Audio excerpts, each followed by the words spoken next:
आत्मा की खोज, अनंत शक्ति, आनंद और शांति, ईश्वरीय भक्ति के लिए जुड़े रहें हमारे चैनल से। आपका अपना चैनल गुरु अशोक तिवारी, लाइक और सब्सक्राइब करना ना भूलें। धन्यवाद। जय माता की, जय परशुराम। श्री गणेशाय नमः। प्रिय बंधुओं, तो इस प्रकार से यह खबर जो थी वह चारों तरफ फैल गई कि दुर्योधन मारा गया। अब इस प्रकार की यह खबर जब कौरव पक्ष के जो बचे हुए योद्धा थे उन्होंने भी सुनी, तो उनमें कौन कौन बचे थे? उनमें गुरु कृपाचार्य जी महाराज बच गए थे और वीर कृतवर्मा तथा महावीर अश्वत्थामा बच गए थे। तो इन लोगों ने जब यह खबर सुनी तो यह सब दुर्योधन को ढूंढते हुए और वह जो समंत पंचक नाम का क्षेत्र था वहाँ पर पहुँच गए। वहाँ पर इन्होंने एक बड़ी ही विचित्र घटना देखी। वह क्या विचित्र घटना थी उसको हम आप सब लोगों को बता रहे हैं। कहते हैं जब दुर्योधन गरजता था तो उसकी गर्जना को सुन करके गर्भवती स्त्रियों के गर्भ गिर जाया करते थे। ऐसे उस परम वीर दुर्योधन की यह हालत हो गई थी कि वह समंत पंचक क्षेत्र में एक जगह पड़ा हुआ था और उसको जंगली जानवर जैसे जंगली कुत्ते, सियार, भेड़िया इत्यादि जो थे वो जगह जगह से लोच लोच करके और खा रहे थे। अब उस समय दुर्योधन मरा तो नहीं था, जीवित था।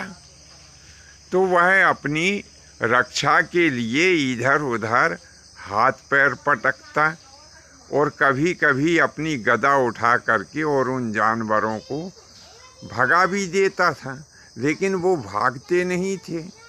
वे थोड़ी दूर हटते पीछे और फिर जाकर के उसका मांस नोच नोच करके खाने लगते। विचार करिए, दुर्योधन उस समय के सबसे मजबूत और धनाढ्य राज्य का स्वामी था। क्या हालत हो गई कि अनाथ की तरह समंत पंचक क्षेत्र में पड़ा हुआ था।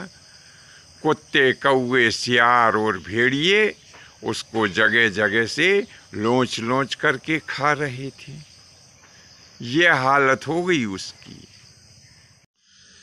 जिसके आगे कभी रोज सैकड़ों राजा और महाराजा हाथ जोड़ करके खड़े रहते थे, आज वह अनाथों की तरह समंत पंचक क्षेत्र में पड़ा हुआ था।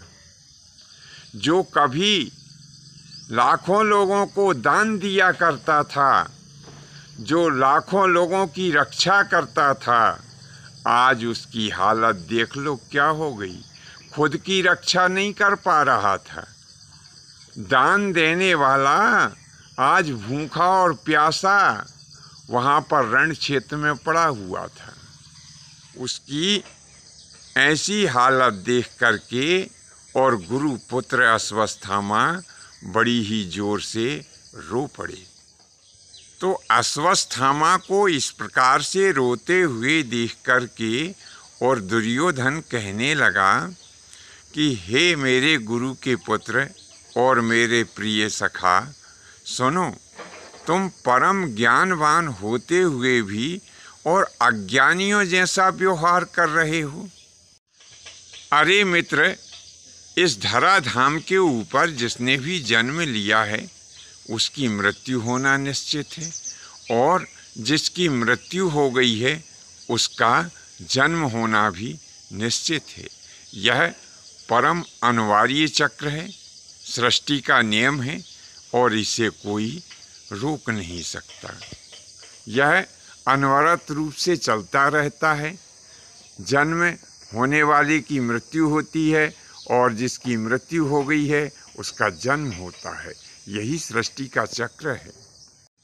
हमें सोच तो कायरों के लिए करना चाहिए। अरे मैंने तो अपनी छाती के ऊपर सामने बार सहन किए हैं।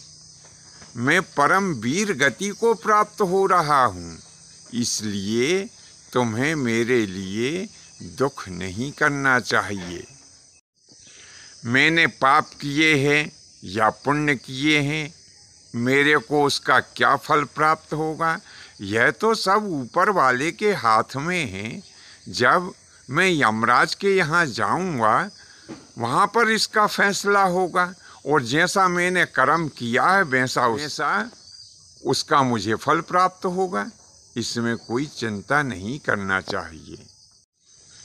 इसीलिए हे मेरे प्रिय मित्र, अब तुम शोक का त्याग करके आनंद पूर्वक जैसा तुम्हें उचित लगे उस प्रकार से अपने जीवन का यापन करो।